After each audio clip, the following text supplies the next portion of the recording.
La parole est à monsieur Alain Touré pour le groupe radical républicain démocrate et progressiste. Madame la présidente, monsieur le Premier ministre, le 19 octobre 1995, il y a tout juste 20 années, Bernard Borrell, ancien procureur de la République à Lisieux, magistrat en poste à Djibouti depuis 1994, était retrouvé mort, carbonisé. Son cadavre gisait calciné au pied d'une falaise à quelques kilomètres de Djibouti. Tout fut fait dans un premier temps par les autorités djiboutiennes, sans résistance aucune des autorités françaises, pour accréditer la thèse du suicide. Dans ce qu'il faut bien appeler une affaire d'État, il fallut obtenir le dessaisissement des premiers juges. Il est aujourd'hui acquis, sans contestation possible, que le procureur Borrell a été assassiné.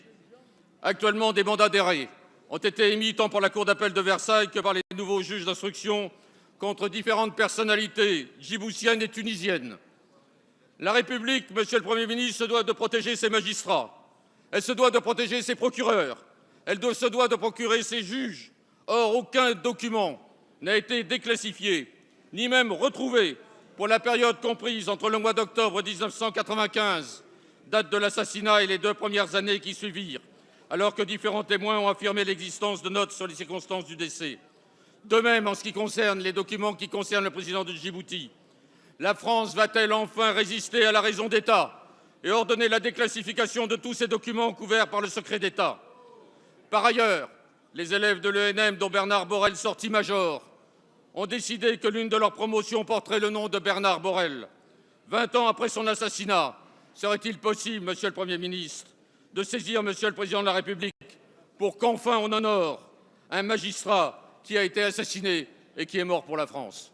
Merci, monsieur Touré. La parole est à monsieur le secrétaire d'État chargé des relations avec le Parlement. Merci Madame la Présidente. Mesdames et Messieurs les députés, Monsieur le député Alain Touré, tout d'abord, je veux excuser Christiane Taubira qui est retenue pour des raisons personnelles. Il y a 20 ans, vous l'avez dit, le 19 octobre 1995, le corps de Bernard Borrell, magistrat détaché en qualité de conseiller technique auprès du ministre de la Justice de la République de Djibouti, était retrouvé en contrebas d'une route dans la région de Djibouti. L'enquête diligentée sur place concluait à un suicide par immolation. Mais le 7 décembre 1995, le procureur de la République de Toulouse, lieu de domiciliation de la famille Borrell, requérait l'ouverture d'une information judiciaire en recherche des causes de la mort. Le 3 mars 1997, Madame Elisabeth Borrell, veuve de l'intéressé, déposait plainte avec constitution de partie civile devant le doyen des magistrats instructeurs de Toulouse du chef d'assassinat. Depuis le début de cette enquête, confiée à des juges d'instruction indépendants, de multiples investigations ont été menées sans interruption pour la manifestation de la vérité. Elles ont d'ailleurs permis d'ouvrir la piste criminelle. Cette instruction est conduite, monsieur le député, en toute transparence puisque les parties ont accès à l'intégralité des actes d'enquête versés au dossier. Il n'appartient pas au gouvernement, vous le savez, de commenter une instruction en cours.